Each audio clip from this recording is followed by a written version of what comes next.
Continuamos o nosso estudo do Apocalipse de São João, versículo por versículo. No vídeo passado, nós terminamos o versículo 4, agora entramos no versículo 5. E da parte de Jesus Cristo, testemunha fiel, primogênito dentre os mortos e soberano dos reis da terra, aquele que nos ama, que nos lavou de nossos pecados no seu sangue.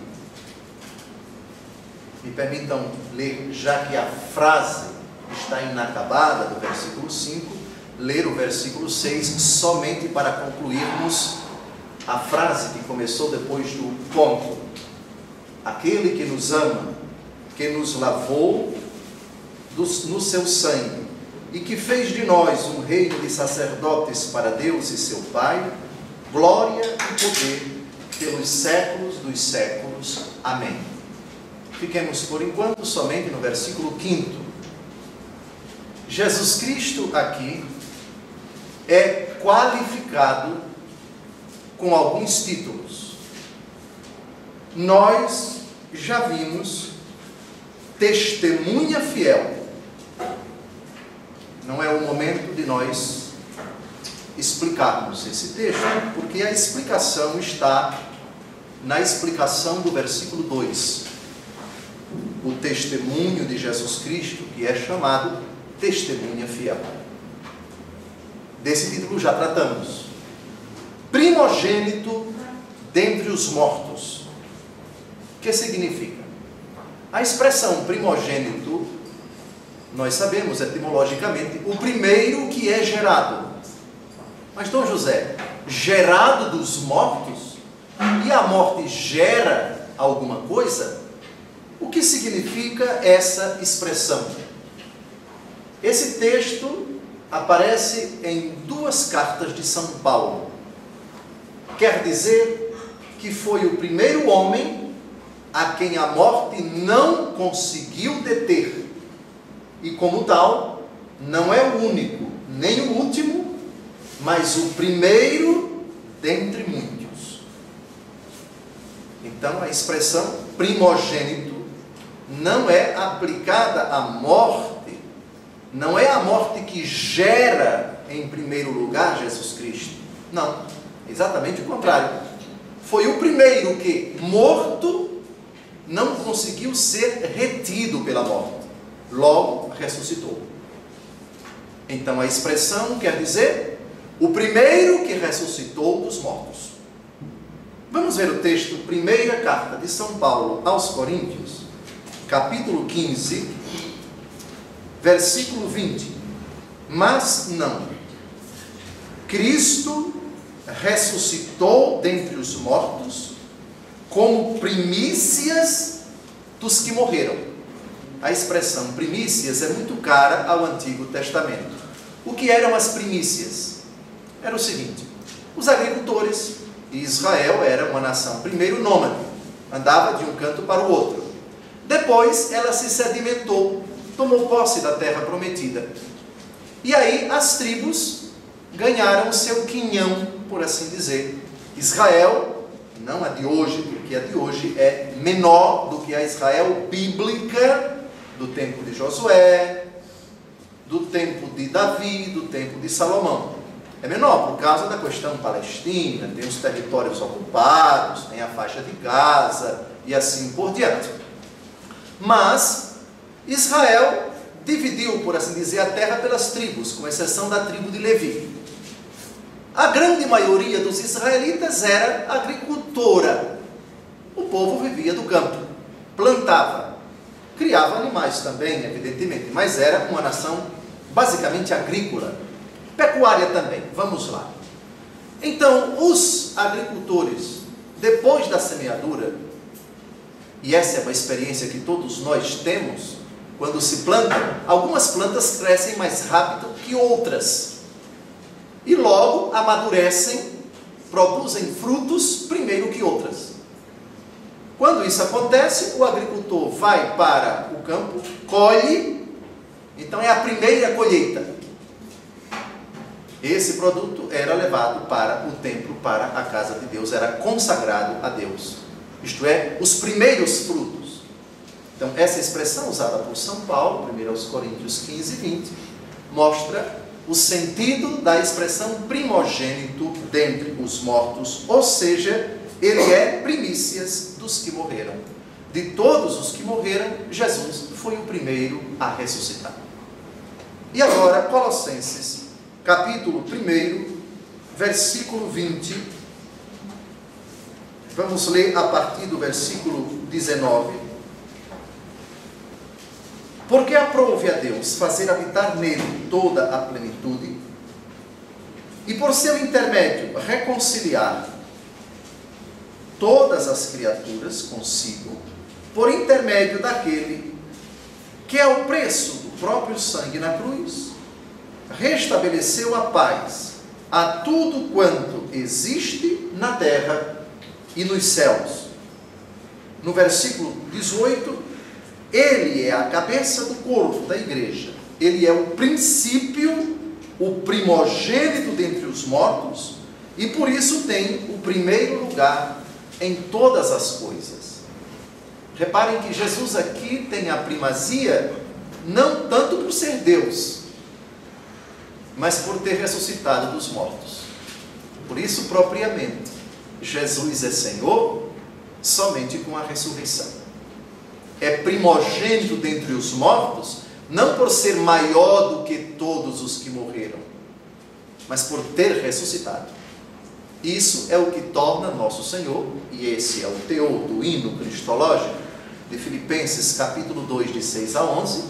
Por isso Deus o elevou acima de todo nome, para que ao nome de Jesus nosso Senhor se dobre reverente no céu, na terra e nos abismos, e toda língua professe para a glória do Pai, Jesus Cristo é o Senhor. Ele está acima de todo nome, porque se humilhou, porque morreu na cruz, portanto se fez servo, humilhou-se, aniquilou-se até a morte, por isso o Pai o ressuscitou. Então é uma expressão muito significativa esta, primogênito dentre os mortos. A expressão soberano dos reis da terra, ela tem uma conotação, digamos assim, semítica. Rei dos reis, Senhor dos senhores, é uma expressão que aparece no Apocalipse. Isto é, de todos os reis da terra, ele é o soberano. Ele está acima de todos os reis. É uma expressão que quer dizer ninguém acima dele. E por mais importante, por mais poder que tenha uma autoridade humana, ela está subordinada ao Senhor. Ele é soberano. Soberano vem de sobre, e sobre significa superioridade, significa excesso, excelência, portanto, acima de todos. A expressão que vem após o ponto, ela não se refere a Deus Pai, ela se refere a Jesus. Por quê? Porque quem nos lavou de nossos pecados no seu sangue não foi o Pai, nem foi o Espírito, foi Jesus. Aquele que nos ama. A gente deve parar um pouco aqui e refletir. Jesus nos ama. É o amor de Jesus que é aqui posto em destaque. Jesus nos ama. Eu te amo com eterno amor. Jeremias capítulo 31, versículo 3. Aqui encontra a sua correspondência numa certeza do apóstolo e evangelista João. Jesus nos ama. Jesus olhou para o jovem rico e o amou. O famoso episódio do encontro, do diálogo de Jesus com o jovem rico. Tudo isto tenho observado desde a minha juventude. E Jesus olhou para ele com amor. Jesus nos ama. Jesus me ama. Aquele que me ama.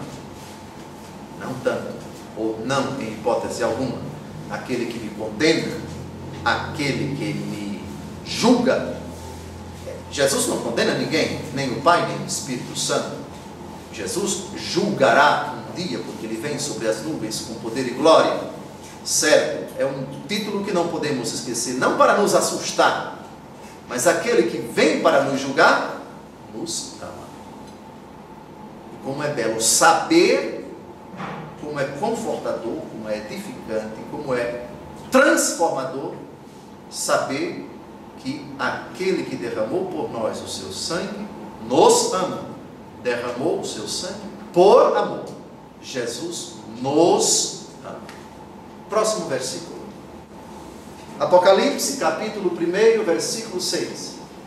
E que fez de nós um reino de sacerdotes para Deus e seu Pai, glória e poder pelos séculos dos séculos. Amém. Temos aqui uma expressão que merece um aprofundamento. Reino de sacerdotes.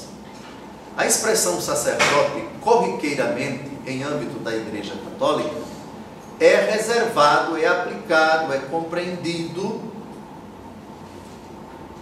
como se tratasse dos padres, dos bispos. E é correto. Só que esse sacerdócio é um sacerdócio distinto em essência do sacerdócio real, que é comum a todos os fiéis, a todos os batizados. Nosso Senhor Jesus Cristo quis, portanto, é de disposição divina, de instituição divina, a diferença entre o sacerdócio real, que é comum a todos os batizados, e o sacerdócio ministerial, sacramento da ordem. Sacerdócio real é o sacerdócio do batismo. Nesse sentido, todos os batizados são sacerdotes. Quando nós explicamos a missa parte por parte, nós aprofundamos essa distinção. Como é que os cristãos, todos os fiéis, na celebração da Santa Missa, exercem o seu sacerdócio real. E falamos da especificidade do sacerdócio ministerial na celebração da missa.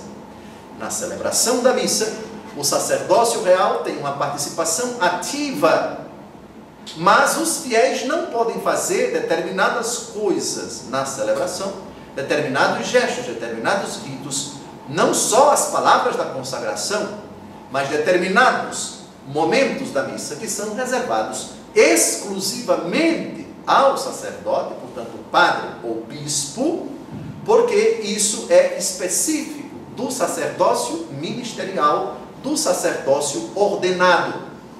Aqui aparece essa expressão que já foi citada em outros vídeos, aqui quando estudamos a missa parte por parte.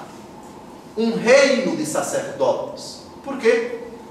Porque quem participar da soberania do Senhor glorificado participará também do seu sacerdócio eterno ou sacerdócio real. Reparem os textos bíblicos que estão entre parênteses. Eles aparecem na primeira carta de São Pedro e na carta aos Hebreus. São Pedro e o autor da carta aos Hebreus, que não sabemos, talvez tenha sido Apolo, certamente não foi São Paulo. Os exegetas são quase unânimes em dizer que São Paulo não foi o autor da carta aos Hebreus. Essa ideia, essa noção, reino de sacerdotes, não é exclusiva de São João. E nem aparece pela primeira vez no Apocalipse de São João. Ela já era conhecida da comunidade cristã, porque é citada em São Pedro e porque é citada pela carta aos Hebreus. Vamos dar uma olhada na primeira carta de São Pedro, no capítulo 2, versículo 9. Vós, porém, sois uma raça escolhida, um sacerdócio régio, uma nação santa, um povo adquirido para Deus, a fim de que publiqueis as virtudes daquele que das trevas vos chamou a sua luz maravilhosa.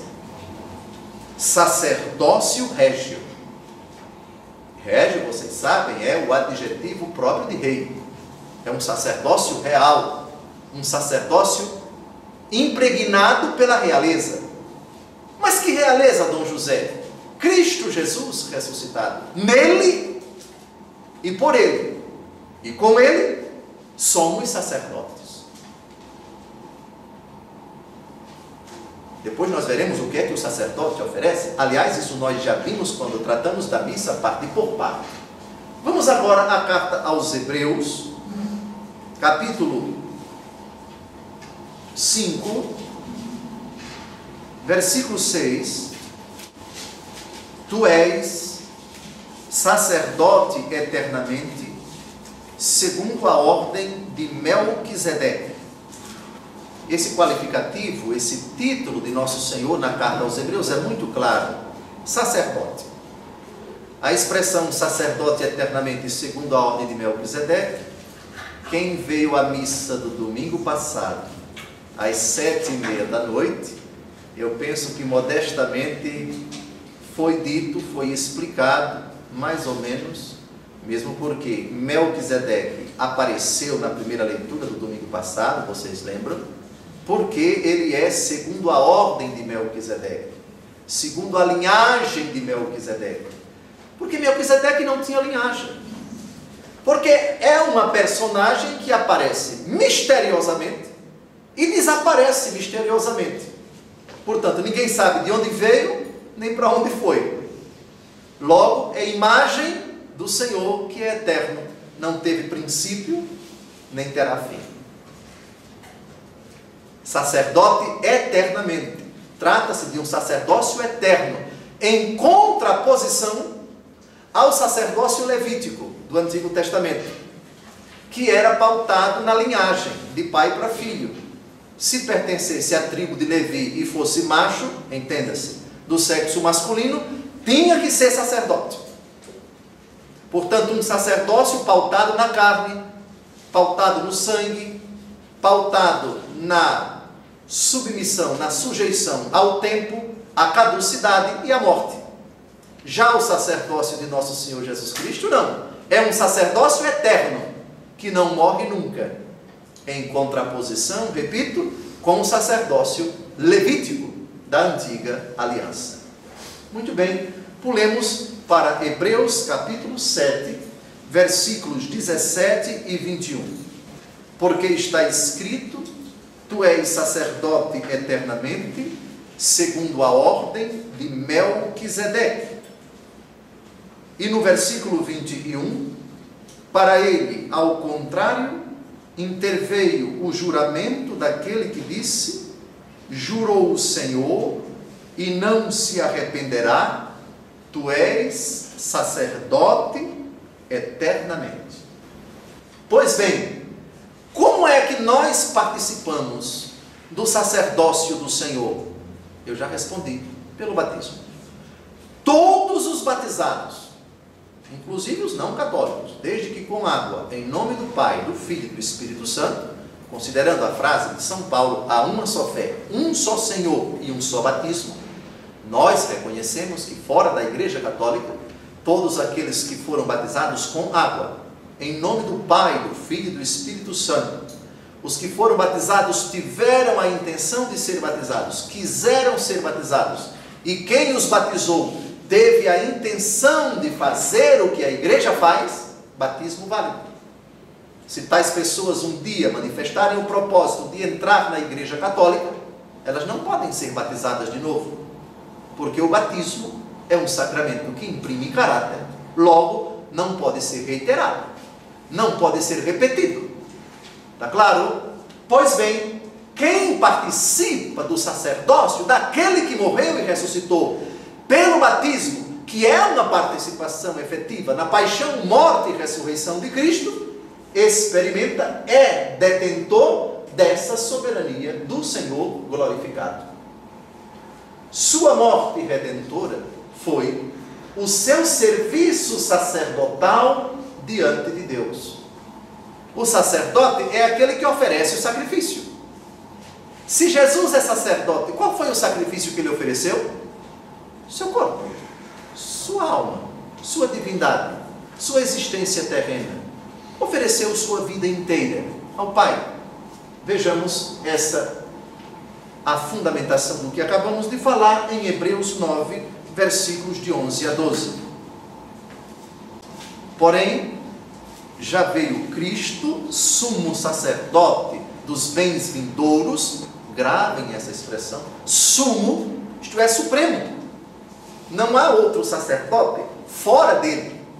Quaisquer sacerdotes, sejam eles pelo batismo sacerdotes reais, sejam eles pelo sacramento da ordem sacerdotes ordenados pelo sacramento da ordem, são precisamente sacerdotes nele. Não existe um duplo sacerdócio, um sacerdócio concorrente na igreja ao sacerdócio de Jesus. É o único sacerdote que nos batizados se manifesta tal. Deste sacerdócio nós participamos. Todos os batizados pelo sacerdócio real, os ordenados pelo sacerdócio conferido mediante a imposição das mãos pela igreja, o sacramento da ordem, no grau do episcopado e do presbiterato, bispos e padres, já que os diáconos não são ordenados para o sacerdócio, mas para o serviço. Continuemos a leitura. E através de um tabernáculo mais excelente e mais perfeito, não construído por mãos humanas, isto é, não deste mundo. O autor da carta aos Hebreus faz uma comparação entre o sacerdócio. Toda a carta aos Hebreus é, na verdade, um tratado teológico, por assim dizer, que mostra a superioridade do sacerdócio da nova aliança, Cristo Jesus, sumo sacerdote, em comparação com o sacerdócio provisório da antiga aliança. Fala do tabernáculo do Antigo Testamento em contraposição ao tabernáculo celeste. Jesus está no tabernáculo celeste, não feito por mãos humanas. O sacerdote no Antigo Testamento realizava o culto, exercia o seu sacerdócio, antes de Salomão, em tendas, depois no templo. Tanto as tendas como o templo de Jerusalém, entenda-se o único templo de Israel, foram construídos por mãos humanas. Jesus é sumo sacerdote eternamente, e o tabernáculo em que ele se encontra é eterno, não construído, não feito por mãos humanas.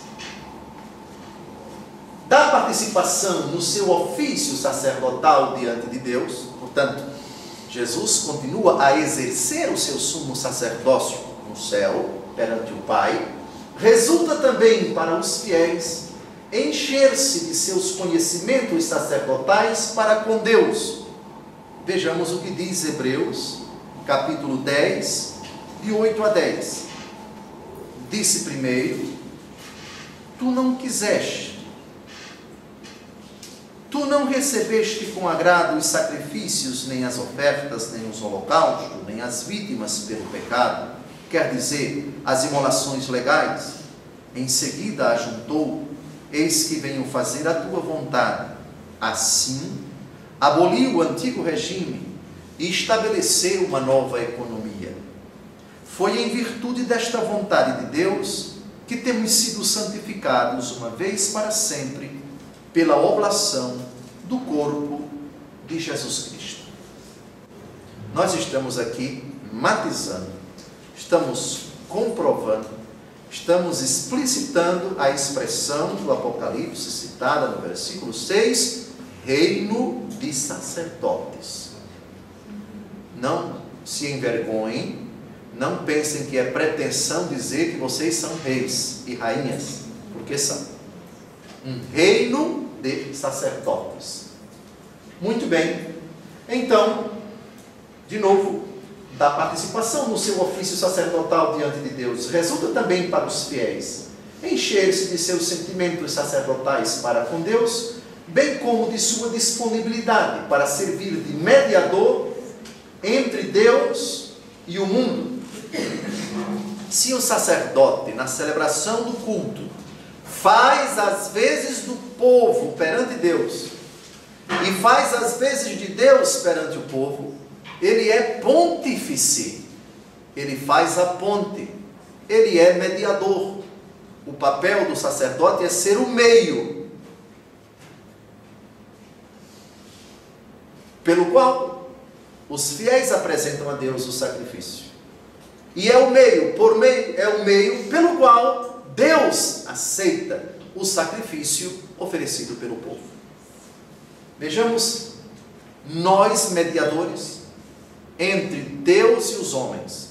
Eu sou mediador quando, no meu sofrimento, na minha dor, na minha aflição, na assunção dos meus deveres, das minhas obrigações, das minhas responsabilidades, eu ofereço a Deus tudo o que tenho, tudo o que sou, dores, trabalhos, fraquezas, conquistas, desejos, sonhos, realizações, felicidades, família, trabalho, amigos, entes queridos, etc. Quando eu ofereço a Deus, eu estou sendo sacerdote, eu estou exercitando o meu sacerdócio, mas também Deus se utiliza de mim se utiliza para que, na condição de sacerdote, eu faça chegar aos outros a dádiva da qual eu sou portador.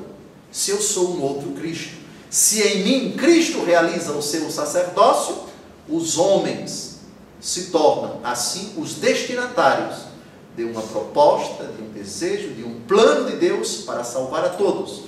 E ordinariamente Ele o faz por meio dos seus sacerdotes. Eu, pelo batismo, sou mediador entre Deus e os homens e entre os homens e Deus. Vocês já tiveram aquela experiência de aqueles que não têm fé, aqueles que não professam a fé, ou aqueles que a professam, mas estão afastados de Deus, de olharem para vocês com um certo respeito, com uma certa admiração, e pedirem a vocês: rezem por mim. Na sua oração, lá na missa, peça por mim. O que é que ele está pedindo? Está pedindo que a senhora seja mediadora. Que a senhora, no exercício do seu sacerdócio, ordinariamente na celebração da Santa Missa, apresente a Jesus a oferenda. Sim, porque é uma oferenda. Eu estou oferecendo a você, mediante o meu pedido, uma necessidade. Apresente por mim a Jesus, você que teme a Jesus, você que acredita nele, você que vai lá celebrar o sacrifício dele. Pois bem, é a ideia, é retomada em Hebreus capítulo 5, versículo 12. A julgar pelo tempo, já deveis ser mestres.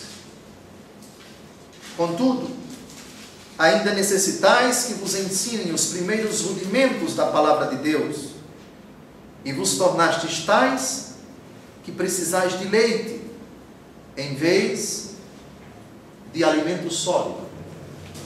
Vamos retomar a ideia em Hebreus 7, de 24 a 25. Este, porque vive para sempre, possui um sacerdócio eterno. É por isso que lhe é possível levar a termo a salvação daqueles que por ele vão a Deus, porque vive sempre para interceder em seu favor. A expressão que merece destaque é a salvação daqueles que por ele vão a Deus. Ninguém vem ao Pai senão por mim. Essa ideia deixa bastante clara em nosso coração aquela convicção de que ninguém chega ao Pai senão por meio de Jesus. Ponto e vírgula. Considerando que o sacerdócio de Jesus, porque pontífice, que no céu vive a interceder por nós, nós participamos dele, todos os batizados pelo sacramento do batismo. A salvação de outros vem por intermédio de vocês. A salvação de uns vem por intermédio dos outros. Porque esses outros batizados têm o sacerdócio real. E, portanto, são pontes, são pontífices. Que ideia bonita. Que convicção profunda. Saber que eu, pelo batismo, sou canal, sou instrumento, sou mediador, sou causa direta de mediação da salvação dos outros. Jesus quer salvar os outros por meu intermédio. Eu sou instrumento de salvação de Deus para os outros. De novo, a ideia do versículo 25 é por isso que lhe é possível levar a termo a salvação daqueles que por ele vão a Deus, porque vive sempre para interceder em seu favor. Não existe salvação que venha do Pai, senão por meio de Jesus. E ninguém vai ao Pai, senão por meio de Jesus. Isso é indiscutível. Ele é o único caminho que leva ao Pai. Desse sacerdócio de Jesus, nós participamos. Reino de sacerdotes. Assim, em Cristo e por Cristo, eu sou instrumento, caminho de salvação para aqueles que não o conhecem, para aqueles que ainda não o aceitam, para aqueles que ainda não temem. Essa ideia da mediação do homem, ela não é tão clara no protestantismo. Perguntem a um protestante se ele chama alguém de mediador.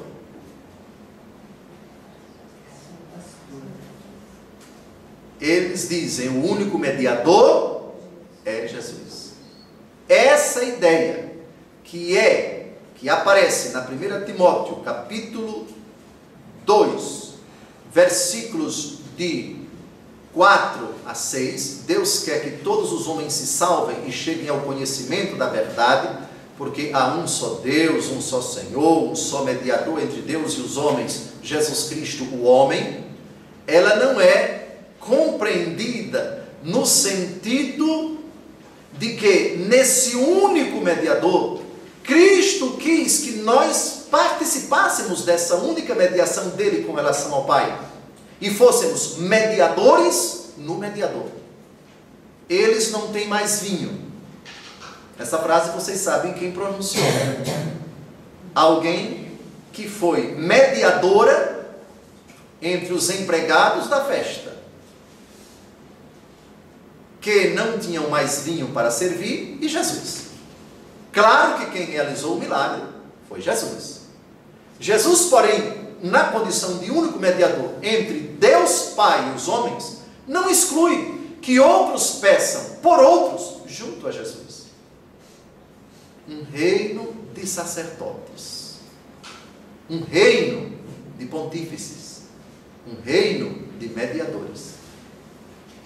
Um reino de mediadores, um reino de sacerdotes mediadores para Deus e seu Pai.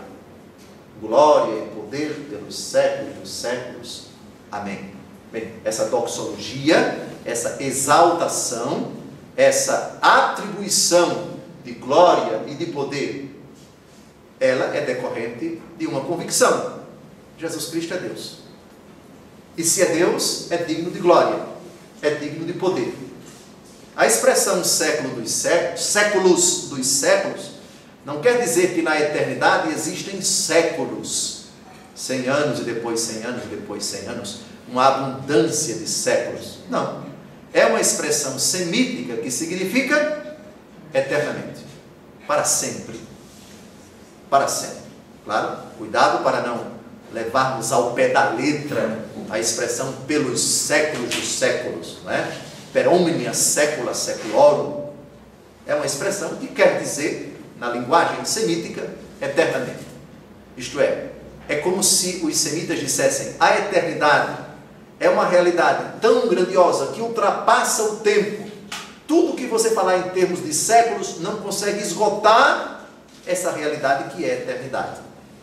E como na nossa cabeça, acostumada com o tempo, com o antes e com o depois, para descrever a eternidade, se fala com categoria temporal. Mas lembre-se, na eternidade, e Deus é eterno, não existe um antes nem um depois.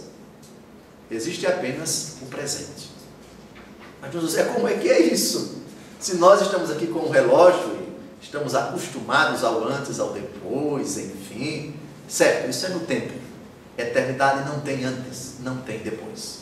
A gente vai ver daqui a pouco no versículo 8, cravem os olhos no versículo 8, porque tem uma expressão muito bonita. Aquele que era, aquele que é E aquele que vem, alfa, ômega, princípio, fim, etc. Depois a gente vai tratar disso.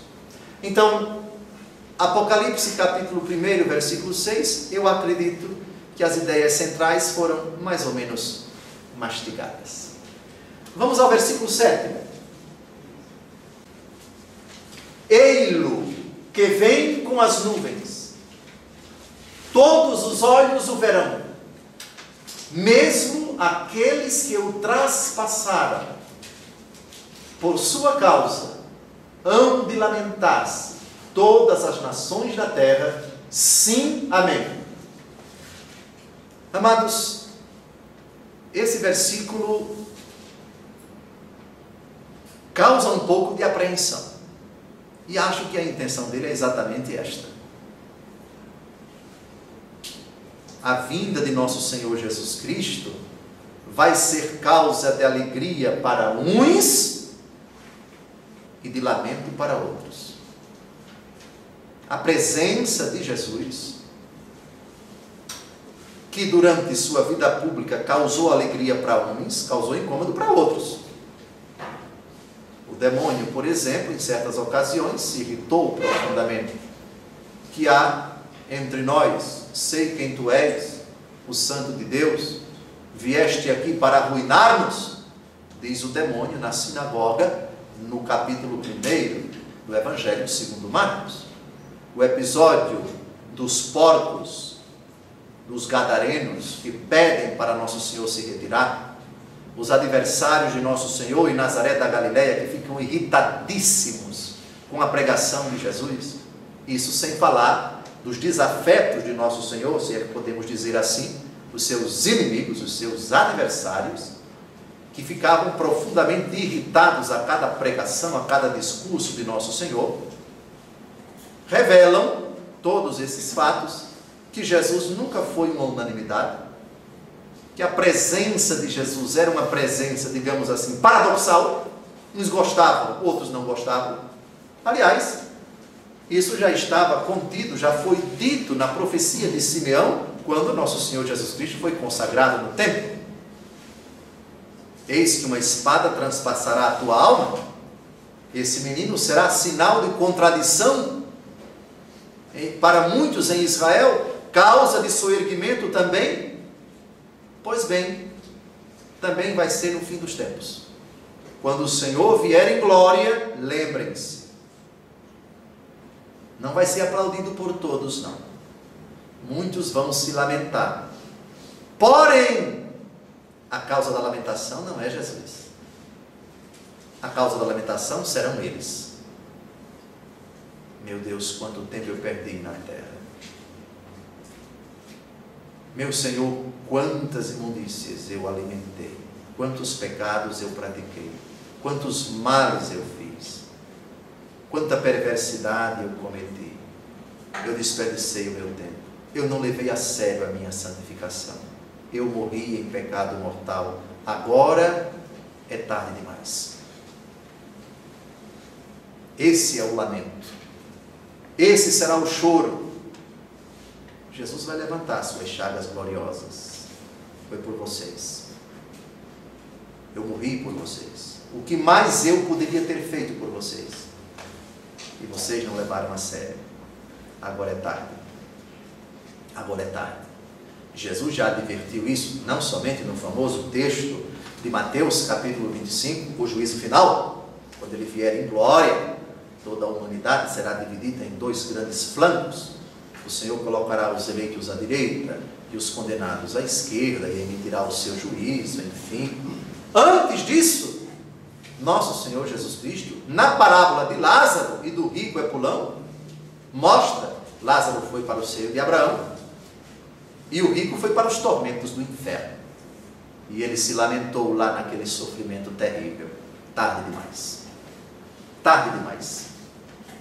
Agora é tarde. A possibilidade de conversão é até a hora da morte. Depois dela, não há mais possibilidade. Pois bem, primeiro vamos à expressão, ele vem com as nuvens. Quem lembra da solenidade da ascensão do Senhor, um domingo antes da solenidade de Pentecostes, o penúltimo domingo do tempo da Páscoa, a narrativa dos Atos dos Apóstolos, capítulo 1, versículos de 1 a 11, quando nosso Senhor, na presença dos apóstolos, se eleva e ele desaparece entre as nuvens. Homens da Galileia, lembram do que os homens vestidos de branco disseram? Por que estáis aí a olhar para o céu? Esse mesmo Jesus que viste subir, virá. E como ele virá? Do mesmo jeito como ele subiu. Só que virá glorioso. Não virá mais pequenino, pobrezinho numa manjedoura. Não vai vir mais pobre, desarmado. Não vai vir mais cheio de simplicidade, envolto em faixas, colocado numa manjedoura. Não. Agora ele vem com poder. Agora ele vem com glória. Ele vem no seu triunfo. Ele vem na sua majestade. Ele vem no seu incomensurável esplendor, na condição de Senhor do céu e da terra, na condição de juiz supremo de toda a humanidade. Essa expressão, ele vem como as nuvens, é uma referência à visão do profeta Daniel, o filho do homem a quem será entregue o poder universal e eterno. É curioso como São João vai no livro de Daniel. Vamos agora dar um passeio no Antigo Testamento, o livro do profeta Daniel, como nós já vimos na introdução a esse estudo do Apocalipse. Tem vários capítulos nessa linguagem apocalíptica, cheia de símbolos, de animais, de visões, de êxtases, de realidades grandiosas, enfim. Daniel, capítulo 7, versículos de 13 a 14. Olhando sempre a visão noturna, vi um ser semelhante ao Filho do Homem vir sobre as nuvens do céu. Dirigiu-se para o lado do ancião, diante de quem foi conduzido. A ele foram dados império, glória e realeza, e todos os povos, todas as nações e os povos de todas as línguas serviram-no. Seu domínio será eterno, nunca cessará, e o seu reino jamais será destruído. Isso nos faz lembrar também as palavras do arcanjo Gabriel a Nossa Senhora a respeito do menino: o seu reino não terá fim. O arcanjo utiliza uma expressão já usada no livro de Daniel. É claro que quando Daniel, tendo essa visão, coloca por escrito, Daniel talvez nem saiba, ou nem soubesse, melhor, o tempo é este, nem soubesse de que ele estava tendo uma visão acerca da vinda do Filho do Homem por ocasião do fim dos tempos. Mas a tradição da igreja, confrontando São João mesmo quis utilizar uma expressão veterotestamentária, isto é, do Antigo Testamento. Evidentemente que a associação, a ligação entre a personagem descrita por Daniel e nosso Senhor Jesus Cristo se tornou necessária, se tornou obrigatória. Conclusão: aquele que Daniel viu é Jesus que virá. Está claro? Está claro? Então a expressão sobre as nuvens é antiquíssima, já do tempo de Daniel. Por isso vocês compreendem a presença da nuvem na transfiguração de nosso Senhor Jesus Cristo, entre Moisés e Elias. Lembram? Lembram que uma nuvem os cobriu? Pois bem, e depois a nuvem desapareceu, porque a nuvem evoca a ideia de céu, e céu evoca a ideia da morada de Deus, na mentalidade semítica antiga, isto é, o céu é a morada de Deus. Para nós, não é o céu, firmamento, mas a eternidade em Deus é outra dimensão que não a terrena, isto é, Deus na sua glória inacessível. Isso é a ideia da presença da nuvem. A nuvem, ela de certa forma sacraliza aquela realidade, porque nos remete à ideia da eternidade, que é Deus mesmo. Ele vem como Senhor do mundo. Versículo 26 de Daniel 7. Mas o julgamento se realizará, e lhe será arrancado o seu domínio para destruí-lo e suprimi-lo definitivamente. A realeza, o império e a soberania de todos os reinos situados sobre os céus serão devolvidos ao povo dos santos do Altíssimo, cujo reino é eterno, e a quem todas as soberanias renderão seu tributo de obediência. Então, o que nós professamos no credo? Que ele virá um dia para julgar os vivos e os mortos, e o seu reino não terá fim. Como recitamos no credo, no símbolo niceno-constantinopolitano, é uma ideia antiquíssima. Não é peculiaridade do cristianismo. O cristianismo toma para si uma ideia já contida nas profecias do Antigo Testamento. E o Antigo Testamento é, de fato, elemento integrante da palavra de Deus, que é a norma primeira de conduta e do crer e do agir do cristão. Todos os olhos o verão, até mesmo os que os traspassaram. Vamos ver logo Zacarias capítulo 12, versículo 10, e depois a gente faz alguns comentários oportunos, penso eu, sobre esse texto. Zacarias é o penúltimo livro do Antigo Testamento. Zacarias 12, versículo 10. Suscitarei sobre a casa de Davi e sobre os habitantes de Jerusalém um espírito de boa vontade e de prece, e eles voltarão seus olhos para mim. Farão lamentações sobre aquele que traspassaram, como se fosse um filho único. Eles o chorarão amargamente, como se chora um primogênito. Todos os olhos o verão, até mesmo os que os traspassaram. Essa expressão não é novidade, não é invenção de São João. Ele pegou outro texto. Agora vem um comentário. Por sua causa hão de lamentar-se todas as nações da terra. Esse lamento nos faz lembrar uma outra frase de Jesus, dirigida a algumas pessoas. Quem pode dizer, para ganhar uma passagem de volta a pé para Maceió, qual foi a frase de nosso Senhor Jesus Cristo? Filhas de Jerusalém, não choreis por mim, chorai por vós mesmas e por vossos filhos. Porque se eles fizeram isto ao lenho verde, no caso Jesus, o que não farão ao lenho seco, isto é, aos outros que não são Jesus. É um lamento, digamos assim, que ainda pode trazer um benefício. Eu posso chorar pelos meus pecados e esse choro me levar à conversão. Só que esse lamento de que fala São João é uma perda de tempo. Não adianta chorar, meu filho. Agora é tarde. É o choro dos condenados. É o choro do rico é pulão da parábola.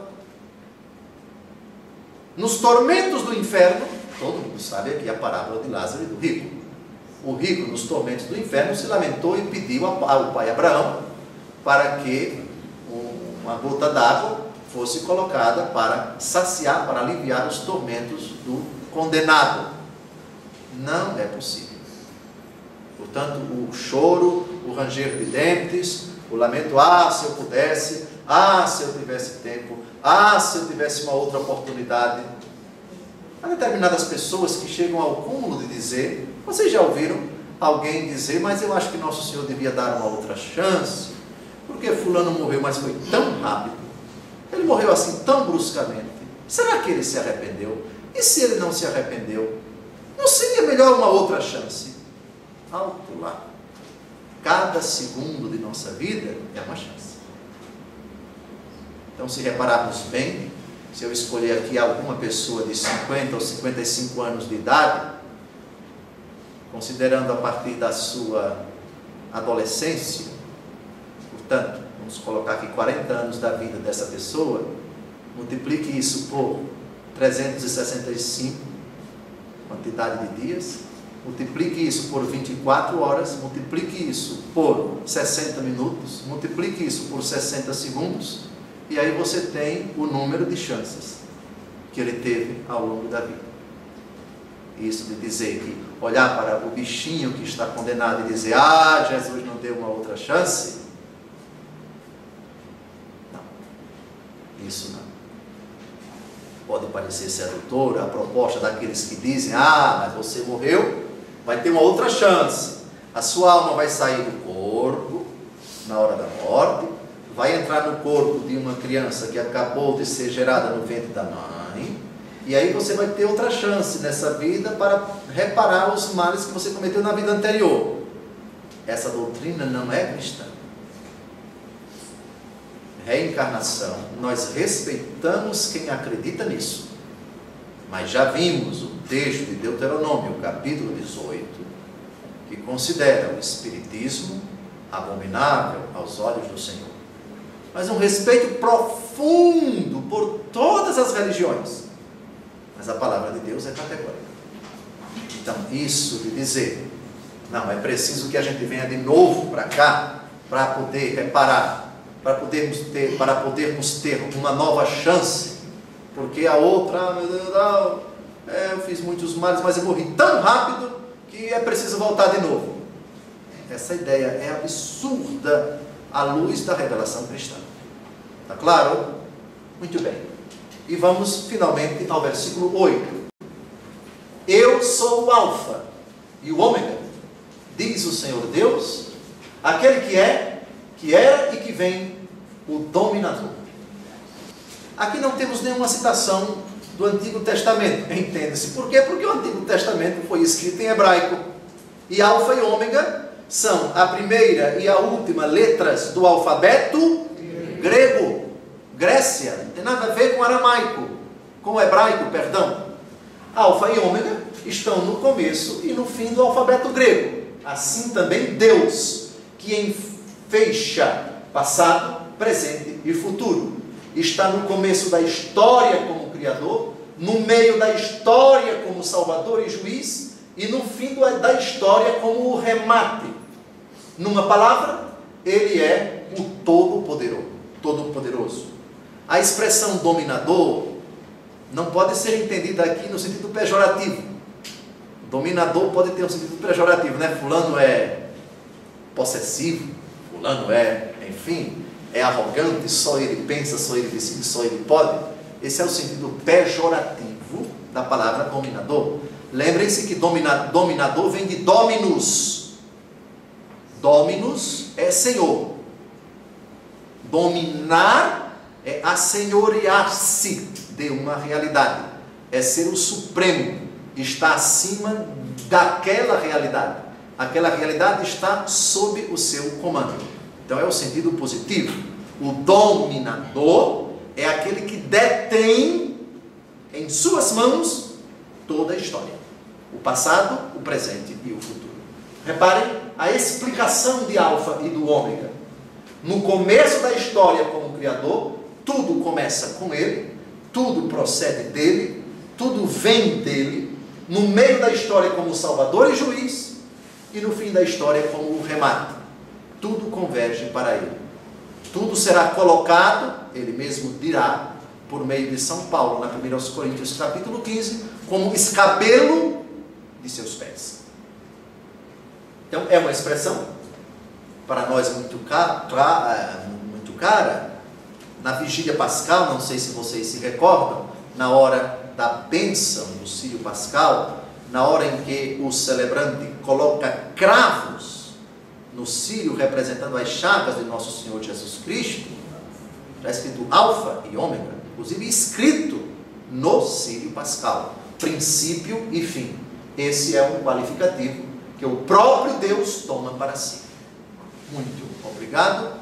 No próximo encontro, continuaremos o Apocalipse, versículo por versículo, sua interpretação, a partir do versículo 9.